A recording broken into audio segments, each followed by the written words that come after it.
Marketnya tetap 100, tapi kita bisa mendapatkan 15.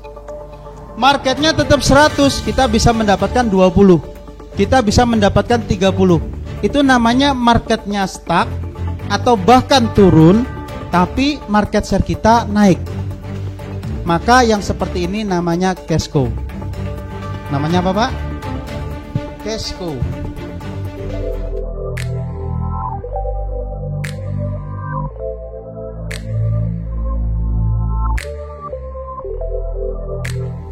Market 100 kita dapat 10, berarti berapa persen? 10%. Begitu marketnya bertumbuh jadi 1000, kita dapat 150, berapa persen? Marketnya bertumbuh, market share-nya bertumbuh. Clear? Ketika marketnya bertumbuh, market share-nya juga bertumbuh, apa yang terjadi? Kita sedang menyikat jatah pertumbuhannya kompetitor. Yang harusnya menjadi jatahnya kompetitor, kita ambil, kita rebut. Maka posisinya adalah star. Nah gini ya, star. Kalau star, ekspansi. Datengin investor, lakukan perbaikan kualitas produk, bangun network, bangun jaringan, tambah agen, tambah distribusi. Kira-kira seperti itu. Kenapa? Marketnya tumbuh. Kalau marketnya tumbuh, inventory juga ngikutin. Marketing kita mainkan, inventory kita kuatkan, gudang-gudang kita bangun, no problem. Kenapa? Karena star. Marketnya tumbuh, market share-nya juga tumbuh. Lalu ada yang terakhir, seperti ini, Pak.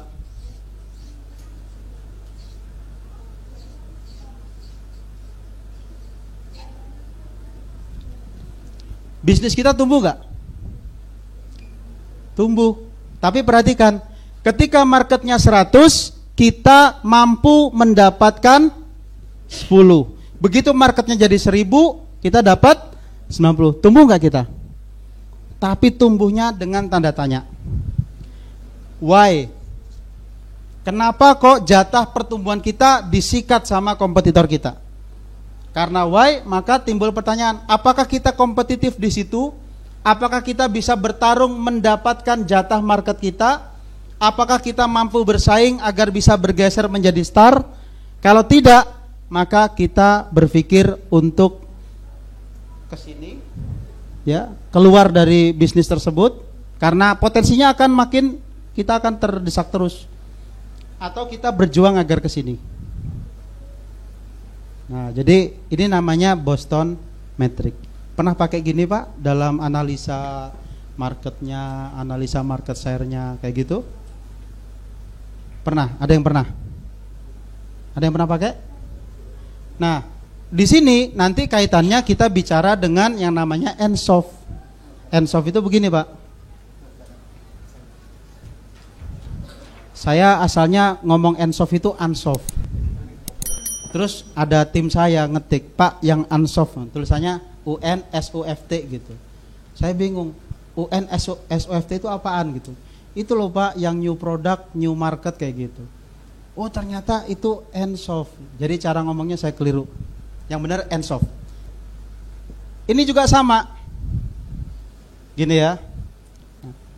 Yang sisi sebelah sini, ya, sisi sebelah sini itu kita bermain pada market yang sama. Berarti di sini adalah kita bermain di current market. Current market. Kayak gitu. Yang sisi bagian bawah kita bermain di produk yang sama. Berarti di sini current product, di sini current product. Di sini new market, di sini new market, di sini new product, di sini new product.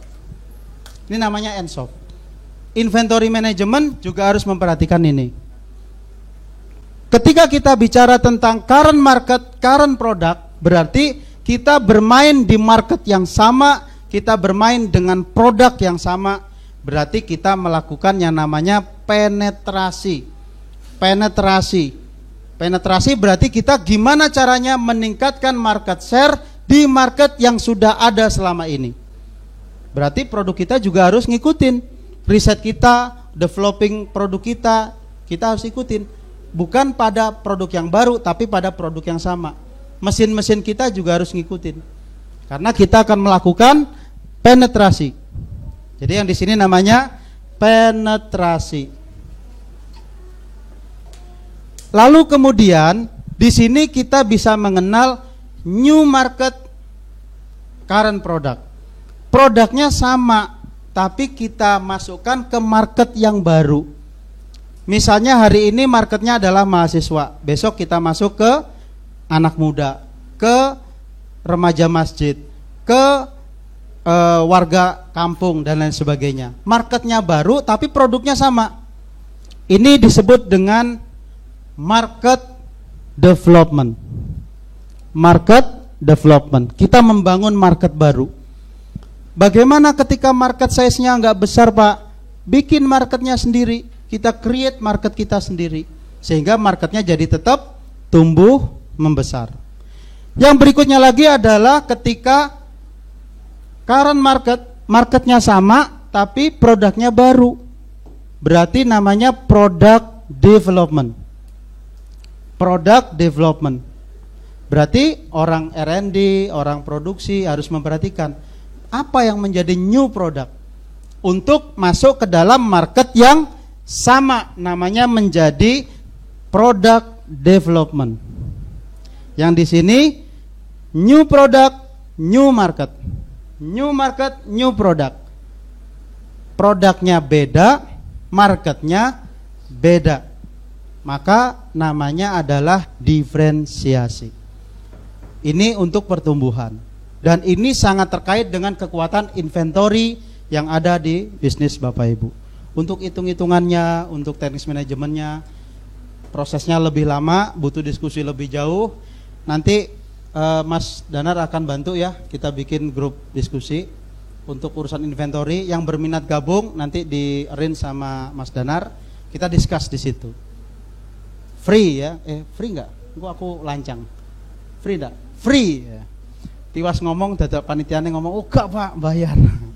Free ya, jadi free sebagai additional support dari kami bahwa bisnis yang kuat harus ditopang oleh inventory yang clear, inventory yang termanage dengan baik, sehingga bisnis Bapak Ibu akan menjadi bisnis yang bertumbuh. Walaupun hari ini UMKM, tapi UMKM-nya bukan usaha mikro kecil menengah. UMKM itu usaha menuju korporasi mendunia. Ada waktu untuk tanya jawab? Yuk silakan tanya jawab. Ada 1 jam kita bisa tanya jawab. Tahu gitu tadi nggak kenceng-kenceng amat. Yuk silakan bertanya. Kita rilis lagi dari mulai yang pertama. Yes.